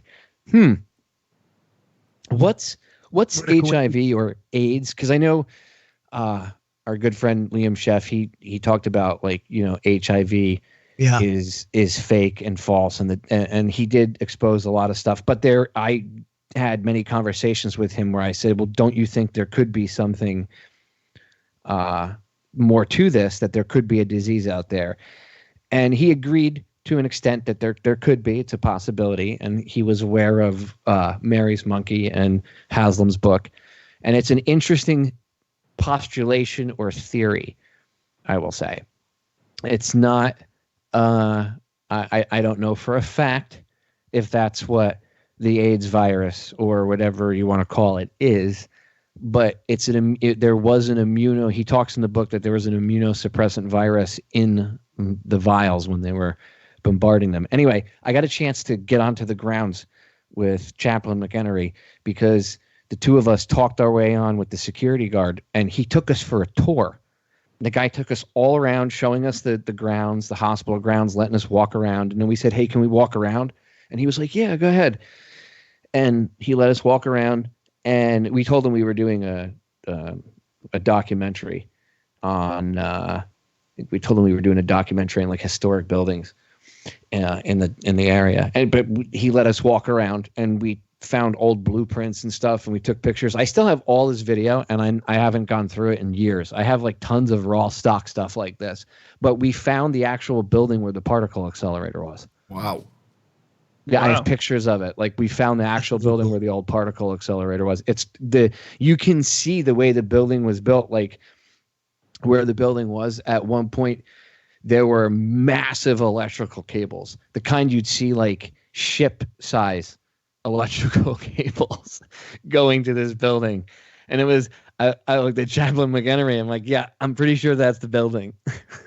And it ended up that was the building, and we ended up finding it. It was pretty intense. I have pictures of it. It was weird because a lot of it has been closed down for years. So, you go into these buildings are just sitting there. Part of it is, I think they were transferring it into, somebody had bought the property, and I don't know what they were doing with it at the time. But everything was kind of still as it was for years. And it was like stepping back in time. And I mean, there had, some people had gotten in over the years, and there might've been a little graffiti here or there, but for the most part, it was almost as if it was when they left it. And it was just very eerie in there because it was also a home for like a mental hospital and he was telling us there's stories about parts of it being haunted and stuff like that. What is it about mental hospitals and hauntings, man? I mean, it's crazy. What is because that of the all energy that's given off, Kev? Whoa. The things that are done there. I mean, even in a modern day mental hospital, that it's horrible the way they treat patients, right? So imagine what it was like 100 or 200 years ago, dude, when it was more barbaric and they gave zero fucks. Look at what they do now. Look at what they do now that at the nursing homes or whatever that that one lady that was a vegetable that ended up getting pregnant by an orderly. You know what I mean? That shit happens all the time. It's freaking, these places are just hell on earth. Remember, I had brought up that the Topeka State Mental Hospital here in Kansas was like one of the most haunted in the nation or something. I think we talked about it on Freaky Friday, and how it had a horrible history of abuse and just all kinds of just fucked up shit that happened in that facility. It was one of the worst in the country as far as what went on in there. And so, yeah, I mean, you got to think about all of that psychic energy. You're dealing with people that are, I guess, whatever they called crazy or whatever. And then you add on top of that the abuse and the torture and all of that, the energy that's put out in that, in places like that, that's got to leave an imprint. It's got to leave something think there. of when they're like frying people's brains with the electric shock treatment as well. Literally, frying personalities into and out of existence. Who knows what kind of effects that can have on, quantum fields that we talk about as well, man. Yeah, exactly. Exactly. I mean, I didn't even think about it. That there's a lot of pain, a lot of anguish, a lot of suffering, a lot of all that stuff, and that draws energy in. That stuff. It's bad vibration, bad juju. I didn't even think about that aspect. I didn't even think about that aspect, Kev, of like electroshock therapy and all of that stuff. The effects fields and all. The fields and all of that. Just crazy stuff, man. So yeah, I mean, obviously that's probably why there's so much activity around these. I wonder what happens when I point this particle accelerator at my temple. What would happen then? Let us find out. You end up looking like Popeye, you look. Yeah, right. Popeye, you want me to play a bit of this, dude? All of a sudden, I have an IQ like a short, bearded dwarf midget man. Popeye, don't listen to a word he says, dude. Us short guys are all right. And I know. Sexual relations with Velociraptor. I know that the Coast Guard really is the military, dude. I was only pretending the transportation, earlier. Get right. Yeah. He's not talking to us now, but come on, Popeye. You sent me this video. Do you want me to play a bit of it, dude? No, I was just listening to you guys falling all over yourselves being a bunch of sometimes it's entertaining just to let people dig their own hole, jump in it, and cover themselves with dirt. Because nobody would know how to fill a hole better than the Department of Transportation. Right, but they thank God Coast Guard doesn't work for them anymore. We know how to fix potholes, Joe. You just draw a big penis around it, remember? Let's just draw a penis around it, and that'll get it fixed in a jiffy. No, you don't have to play the thing now, but whenever I was dropping that link in there in case people want to hear the full interview, because it's a long ass interview with G. Edward Griffin that he did. Yeah, but that is a biggie right there. I don't even know if he's still alive. Oh no, he's not still alive. But I'm pretty sure he's dead by now. G. Edward Griffin gave us so many high-powered interviews. He's still alive. I mean Yuri Bezmenov. No, I think he's dead. Well, maybe not. I don't know. Maybe if you check it out. No, I know G. Edward Griffin's pretty much. I'm pretty sure he's still alive. I see him going to conferences and stuff. He is. Yeah, G. Edward Griffin is. But he's old. He's he's in his 80s. But he's like an OG truth. He's a serious OG. His World Without Cancer, that was like 1974. Wow, dude. Oh man, what a hard-hitting documentary that was, getting into Laetrile. That's a cat that's been at this over 40 years, man. Oh, yeah, this interview he did, he's been doing this like as long as Joe and I and you have been alive. Alive, yeah, basically. Whoa. Yeah. He was doing this when like our moms were bouncing us on their knees. Even before we were a twinkle in the eye. Come on, we'll listen to a couple of minutes of this then, and then we'll have a bit of a laugh with the Play chat the room. short one. The short one's like 8 minutes. Yeah, I've got it here, Popeye. I've got it here. It's 8 minutes. The shorter one is the better one because it covers everything in a nutshell, but I urge people to go listen to the full interview and then just listen. And after you listen to it, and even what you're going to hear now, just, and after, we chat, we get off air, go back and listen to that little clip again. And the link Kev will give out. You can look it up on Federal Jack, and both the shorter and the full version is there. So you can listen to both, listen to it, and then look at the world around you today and just compare what he says to what you see. And tell me if what he is speaking back in the 80s does not ring true as to what's going on right now. Let's take a listen to this and let's do it. With Mr. Yuri Alexandrovich Bezmenov. Mr. Bezmenov was born in 1939. Whoa, look how young he is, in a man. suburb of Moscow. He was the son of a high-ranking Soviet Army officer. He was educated in the elite schools inside the Soviet Union and became an expert in Indian culture and Indian languages. He had an outstanding career with Novosti, which was and still is, I should say, the press arm or the press agency of the Soviet Union. It turns out that this is also a front for the KGB. No, it's not. He escaped to the West in 1970 after becoming totally disgusted with the Soviet system, and he did this at great risk to his life. He certainly is one of the world's outstanding experts on the subject of Soviet propaganda and disinformation and active measures. When the Soviets use the phrase ideological subversion, what do they mean by it? Ideological subversion is the process which is legitimate, overt, and open. You can see it with your own eyes. All you have to do, all American mass media has to do, is to unplug their bananas from their ears, open up their eyes, and they can see it. There is no mystery. There is nothing to do with espionage. I know that espionage intelligence gathering looks more romantic. It sells more deodorants through the advertising, probably. That's why your Hollywood producers are so crazy about James Bond type of thrillers. But in reality, the main emphasis of the KGB is not in the area of intelligence at all. According to my opinion and opinion of many defectors of my caliber, only about 15% of time, money, and manpower is spent on espionage as such. The other 85% is a slow process which we call either ideological subversion or active measures, активные мероприятия in the language of the KGB, or psychological warfare. What it basically means is to change the perception of reality of every American to such an extent that despite of the abundance of information, no one is able to come to sensible conclusions in the interests of defending themselves, their families, their community, and their country.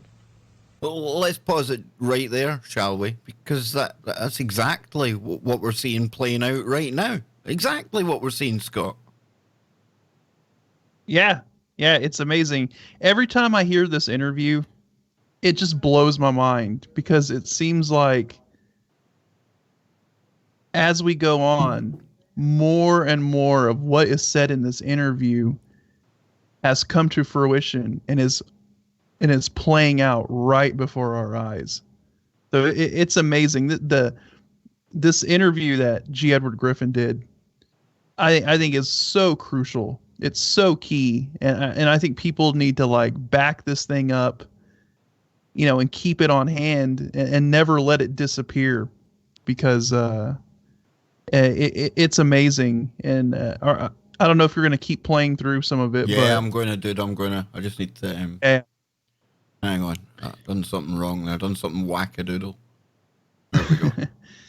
Here we go. Play another bit of it then, right? Here we go.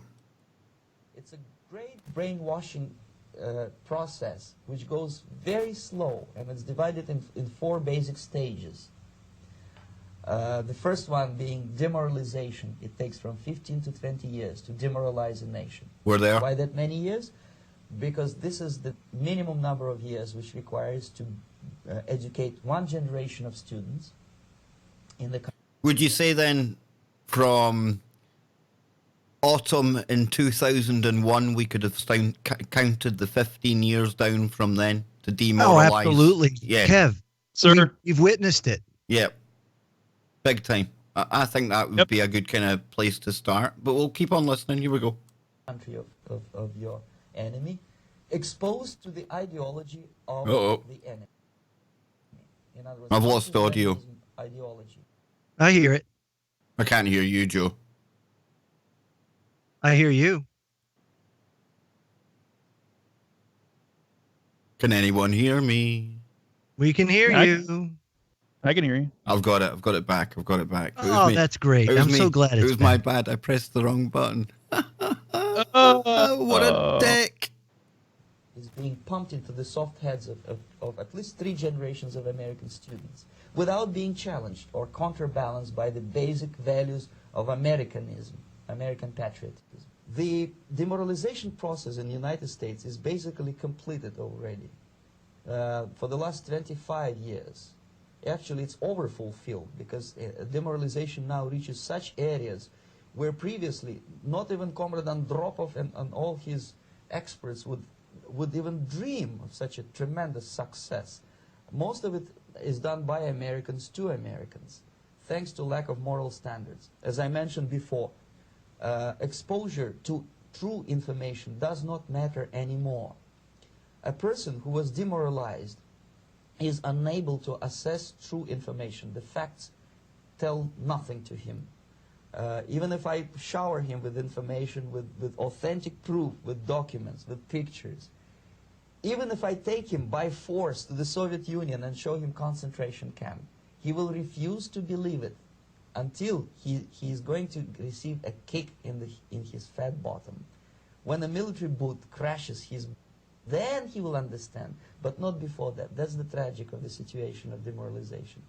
So the next stage is destabilization. This time, well, let's have a little wait for this one to come up. We like this. It's Just a Guy again. Thank you, What's your take on the humans is like the Bolsheviks were trying to create in 1926?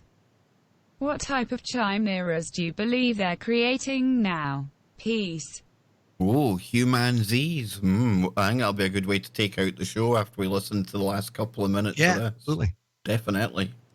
Subverter does not care about your ideas and the patterns of your consumption. Whether you eat junk food and get fat and flabby, it doesn't matter anymore. This time, and it takes only from 2 to 5 years to destabilize a nation, what matters is essentials: economy, foreign relations, defense systems. And you can see it quite clearly that in some areas, in such sensitive areas as defense and economy, the influence of Marxist-Leninist ideas in the United States is absolutely fantastic. I could never believe it 14 years ago when I landed in this part of the world that the process will go that fast. The next stage, of course, is crisis. It may take only up to 6 weeks to bring a country to the verge of crisis. You can see it in Central America now. And after crisis, with a violent change of power, structure, and economy, you have so-called the period of normalization. It may last indefinitely. Normalization is a cynical expression borrowed from Soviet propaganda. When the Soviet tanks moved into Czechoslovakia in '68, Comrade Brezhnev said, "Now the situation in brotherly Czechoslovakia is normalized." This is what will happen in the United States if you allow all these schmucks to bring the country to crisis, to promise people all kind of goodies and the paradise on earth, to destabilize your economy, to eliminate the principle of free market competition, and to put a big brother government in Washington, D.C. with... I'd say that's about where we're at, Scotty boy. Yeah. Yeah, that what we're seeing now is the push for all of this universal basic income, free this, free that. Everything you're hearing coming out of the left right now, right, is this promise of goodies for everybody, freebies for everyone. Everything's going to be hunky-dory. We're all going to live in this wonderful utopia where the milk and honey flows and everything is free, you know. And so he's totally spot on with this. I mean, we're seeing this agenda just totally play out. The destruction of free market systems, government control over everything. It's all right there. It's all right there for everyone to see. And this guy is just totally laying it out for everybody. Well, somebody in the chat room asked if it's a KGB agent. Oh, absolutely. He's a bona fide KGB agent. Yeah, he's a defector. And so he's kind of spilling the inner workings of... Yeah, he's telling you how it works. Yeah, he's telling you exactly how it works, how the Russians... he's telling you exactly how the Russians did it. And if you listen to this is how this all interconnects, right? When you talk about this. Now, switch for a second, hold that thought in your hand, right? Like a little hologram in your hand, right? Now, open your other hand and listen to me, I can't even speak. Imagine this, right? Put this in the other hand. When I would interview Charlotte Iserby, what did Charlotte talk about? What was the deal that they had in the 80s between America and the Soviet Union? They were going to Sovietize the United States, and they were going to Americanize the Soviet Union, right? The USSR went away, right? It's, boom, gone. I mean, all these countries, if you understand how things really work, then we understand that a lot of that is theater. That goes away. Now it's Russia, right? They're more, you hear in defense of Russia to this very day. Well, they're a lot like the United States. Yeah, and we're a lot more like Soviet Russia. We have czars now over here. And this was something that was done back in the 80s, and the Reagan administration had signed on to this, and she was part of the Reagan administration. It's in her book, The Deliberate Dumbing Down of America, how they were doing this switch. And I've interviewed her multiple times. She's a very dear friend of mine, and she's discussed this on multiple occasions. And it goes back even farther than that. Yeah, of course it does. But that was like the enacting, or when they actually pulled the switch on it, so to speak, and engaged the mechanism to actually do it. But this is all part of this agenda. So this is how all of this interconnects. Two separate individuals discussing two different topics, and you can see how they plug into each other like two separate puzzle pieces. Flawlessly. And then, of course, you go back to the 50s and the Reese Commission. The Reese Commission looked into the endowments and the fact that the endowments were going and basically paying full boat scholarships for people to go to these prestigious Ivy League universities with the idea of manipulating the curriculum to dumb down society, make them controllable, and also get them accustomed and associated to socialist, communist type of mindsets and beliefs. It was to put that in place, and they did it, and they were very successful to the point where Representative Reese, he commissioned Norman Dodd, who, just like Mueller, was an independent counsel, and investigated it. He sent his assistant to New York City to read some of the meeting minutes from these, and they go back as far as the late 19th century. And she combed all these minutes. They let her in and didn't think anything of it because they didn't think what they were doing was wrong. And it affected her so profoundly. Now, this is an attorney, a prominent D.C. attorney. She was committed. She went insane. She couldn't hold a job again and eventually died. Just never was able to kind of get her mental faculties straight just because of the sheer magnitude of this conspiracy, if you will, and it was basically to hijack America, just like they hijacked Russia with the Bolshevik Revolution. Well, if you go back and you read Jim Mars's book, The Illuminati, or you can listen to the audiobook on Audible, whatever you want. He talks about the Congress of Wilhelmsburg. Yeah. And that's where they laid out basically this grand plan. And I forget the guy's name, but he's quoted as saying that the conspiracy, and I'm going to murder this quote probably, but the conspiracy is so grand, basically, that's being woven that the average person will not be able to comprehend it. It's just too much. And which happens when you say, hey, look, the American government conspired, or not the full American government, but people in powerful positions inside of the American government conspired with people in powerful positions inside of other governments around the world and their intelligence agencies and some people in the military to pull off a military coup of the American public's freedom on the morning of September 11th, 2001. Right. And that's legitimate. That's a legitimate thing, right? That really happened. And you can say it like that. People will think you're crazy if you try to present that level of information, even on that way, that with that level of logic. I don't like saying 9/11 was an inside job, because it's a slogan. And unfortunately, the individual who kind of made it popular has also made anything conspiracy related, whether it's fact or whatever, or theory, he's made it sound insanely batshit crazy. Well, So, it's become a meme. It's become a meme, yes, Popeye. It's become a big meme. Yeah, and the thing is that all that did was it normalized the term, and it reduces the event. You know what I mean? So it's just kind of like nowadays people say, "Oh, well, the CIA killed JFK," and then nobody bats an eye or even questions it, or because it's become such a pop culture term. The CIA killed JFK, that it minimizes the event. And so that's what we see with 9/11 is an inside job. It's become a meme. I mean, you see like kids and stuff using it, just joking around and throwing it around in chats. I hear jokes now. People will make jokes. They'll say, like, to make somebody sound crazy, they'll say like 2 or 3 things that legitimately might make somebody sound crazy, and then they'll go, "Yeah, jet fuel doesn't melt steel beams," because that's something that Change and other groups used to say if they were doing street actions, which is the truth. Jet fuel can't melt steel beams. It doesn't burn hot enough. That's not how it works. That's not science. And firefighters, the editors of Fire Engineering magazine, which is a prestigious magazine amongst firefighters and the firefighting community, I used to subscribe to it.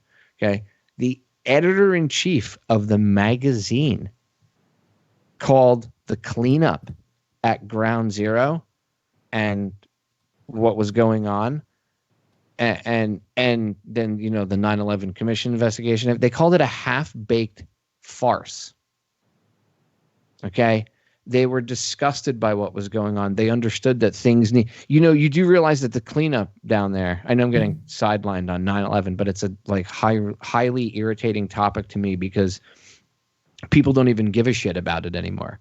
I mean, it's not even 20 years ago, and people are like, "What? What's 9/11? Who cares?"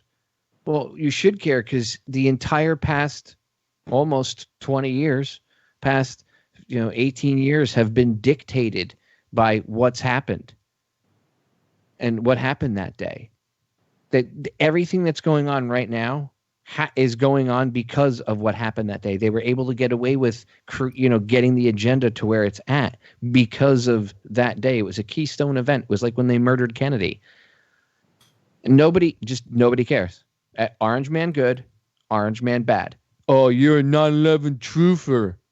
I mean, that's the mentality that we're at. That's Pavlovian.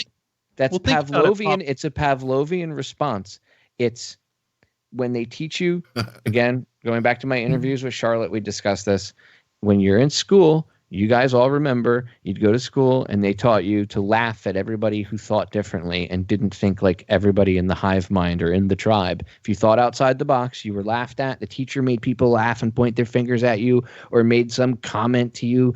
"Oh, you're an idiot." It's such a stereotype that or it was actually such a common occurrence that it became a stereotype in movies where the dickhead teacher always tries to make the hero in the movie look like an idiot in class because they think outside the box or something, and people will laugh at them, and then later on they're vindicated through whatever quest or deed that they either go on or do.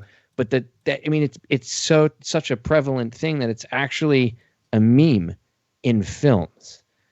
It's actually something that they actually do, like it's portrayed. It's a stereotype that's actually portrayed in films and even in TV shows, because that's a Pavlovian thing. It's Pavlovian training. They're teaching you.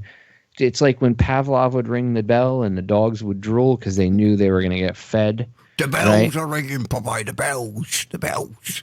It's the same thing. It's Pavlovian. So you're taught to laugh and point and laugh at things, at anyone that thinks outside the box when you're young. So when you're an adult, what do people do now? What does the news do?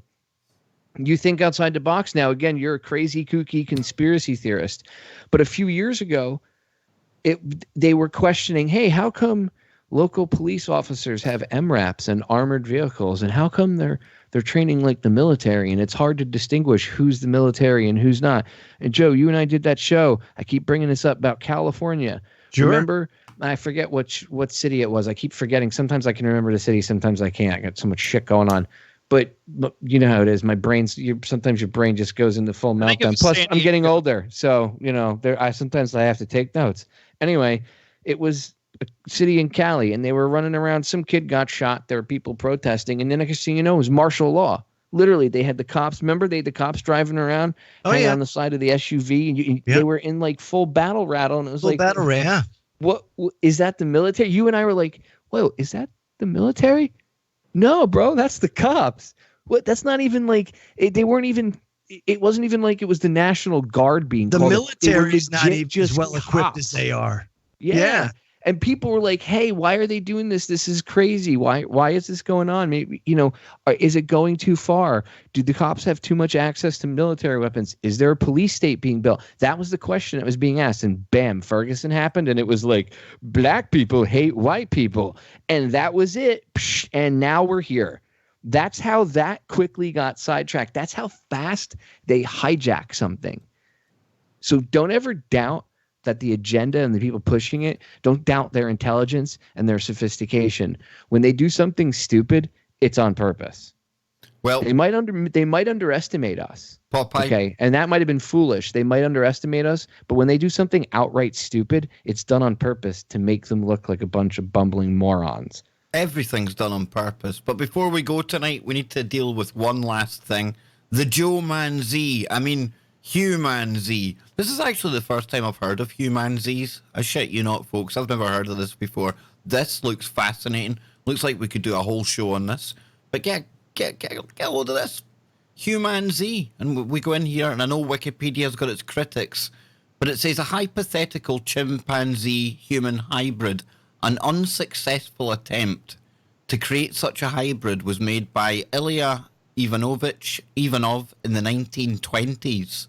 So, yeah, Human Zs, we can probably pick this up for the start of the next live stream.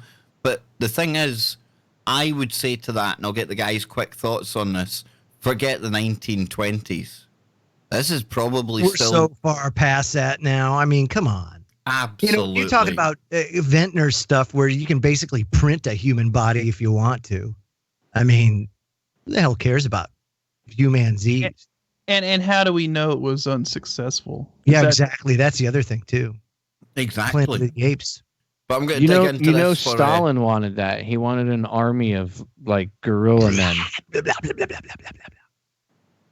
Gorillas actually have a stronger jaw bite than like an alligator. Put it in perspective. All right. I took Christina for her birthday. We went to the Skeletons Museum. Nice. That's like every girl wants to go there on their fucking exactly. birthday. She actually did. She chose it. That's one of the reasons I love her. She's she's awesome in so many ways. Holy shit, dude. Who taught you how to romance a chick, man? Yeah, we'll take her to like the skeleton. Bro, I let her pick. I said, where do you want to go for your birthday? She's like, Skeletons Museum. She's I was like, the all right, perfect we chick go. for you. Little did I know she's your ideal woman. Skeletons of real animals from all over the world. And they have a mammal section, then they have a human skeleton, and they show you, gorillas, chimps, everything else. Dude, when you see a gorilla, you're like, holy shit. Because they have it set up like, it's in its stance, it's sitting there, but you see its full skeletal structure, and you can see how that thing is just built to hold muscles that are like steel cables. And you're like, yeah, no wonder those things can tear people's heads right off. Yeah, man. Scott, what have you found here, man? Scott, what's this quickly before we let the guys go? Well, I haven't checked it, but I saw it on the stream, and so yeah, it says here a prominent U.S. scientist has claimed researchers in Florida, where Popeye is, succeeded in breeding a human-chimp hybrid called Popeye. I mean, human Z. I was going to say, it looks eerily similar to somebody. It looks like Popeye, man. But no, we'll got pick as much hair, too. It's got my beard. Yeah, it's definitely got something like that. One of the most interesting cases involved an attempt which was made back in the 1920s in what was the first primate research center established in the U.S. in Orange Park. So says they inseminated a female chimpanzee with human semen from an undisclosed donor. Where was Jimmy Savile in the 20s? Was he kicking about? Was he over there? Was he on Florida? Poor skunk ape.